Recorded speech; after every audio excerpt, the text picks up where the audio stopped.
A big night for America First politicians and a bad one for the far left. A Trump endorsement boosting JD Vance to victory in Ohio's Republican Senate primary. Now, this campaign, I really think, was a referendum on what kind of a Republican Party we want and what kind of a country we want.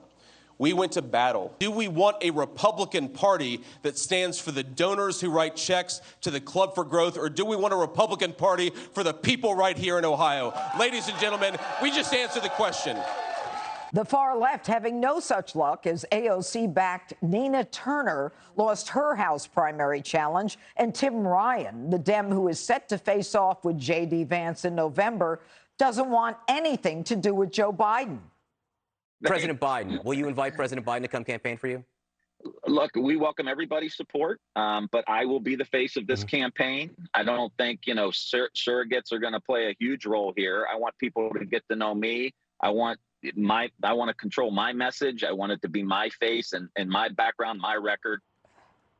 All right, we'll get to Tim Ryan in a minute. But, here you have JD Vance, Dana, who's third or fourth in line.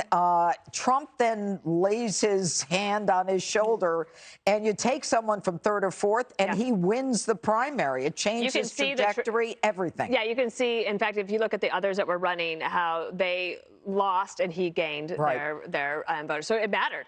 It mattered a lot. And I also think the timing of it mattered. It happened at just the right time so that he could surge to victory.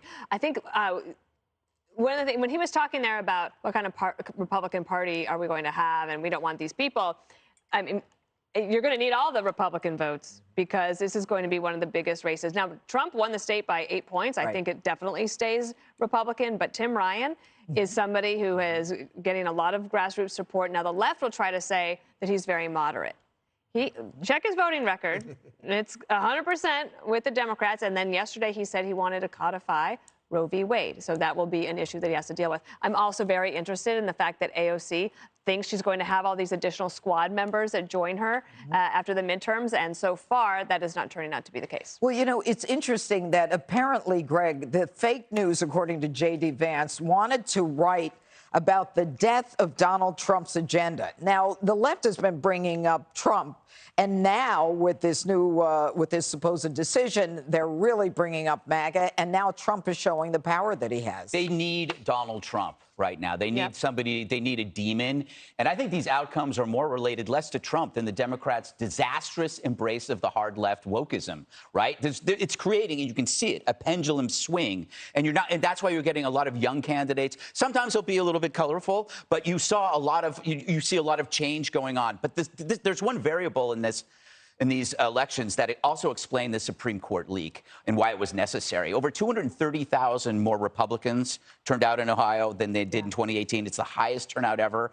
There were 160,000 fewer Dems that came out to vote. That's an enthusiasm gap so wide Brian Stelter could walk through it. So hence the leak. The leak was essentially a steroid for enthusiasm. But, Geraldo, when you talk about an enthusiasm gap, Virginia showed us that the suburban moms are coming out to protect their children in schools. This enthusiasm gap, now that the Dems have leaked, are they going to change those suburban moms to now come out and fight for Roe versus Wade as opposed and keep them in the Democrat lane? I think that the suburban moms, how they respond to what's happening with Roe v. Wade will be a really significant issue. And I think that in some ways it does bail out the Democrats who were flailing, had nothing, they had no point. They didn't know where the hell they were going. I am in Nina Turner, Shontel Brown's congressional district. It was reassuring to me to see the Democrats go for Shontel Brown, who is, in Democratic terms, a moderate compared to Nina Turner, who's endorsed by the Squad and AOC and so forth. I also think that Tim Ryan is the only Democrat statewide who has a chance against the Republican. I am stunned by JD Vance's victory. The impact of Trump's endorsement is something that is breathtaking. I don't know that there's been anything like that in my lifetime in American politics. The fact that he took Vance, who was doing 10%, and then suddenly was doing 20+% in the Republican primary is stunning to me. So it's Trump's party. Ohio is a Republican state. Abortion is the one issue where suburban moms might be motivated. I've always thought that abortion has always been the secret issue. That I remember a conversation I had with Sean Hannity in 2016. I said, after the debates in Las Vegas, I said, you know something, I think abortion is really the issue that no one's going to talk about it, but it's really the issue. Now they're talking about it. I wonder how it plays out. You know, Joey, JD Vance comes out of this primary the favorite. I mean, but he's going to be running against Tim Ryan, who won 70% of the Democrat vote. So Tim Ryan is strong. So the question is, you know, in the general election, does Donald Trump, does he carry him to victory given the 8-point You said something when you were talking to Greg. You said the death of Donald Trump's agenda. Whoever wrote that needs to hang it up and go do something else for a living. The only thing more popular among conservatives than Donald Trump is Donald Trump's agenda. Donald Trump's agenda doesn't have the tweets or January 6th or any of the personality of Donald Trump. It is results-driven, and it is what people enjoyed in contrast against what they're living now. JD Vance is the prime example of that.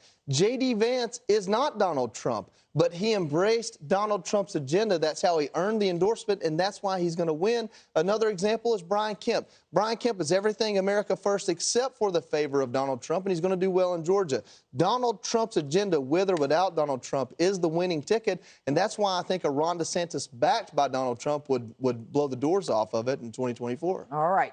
Democratic Senate candidate Tim Ryan will be on Special Report with Brett Baer, so check that one out.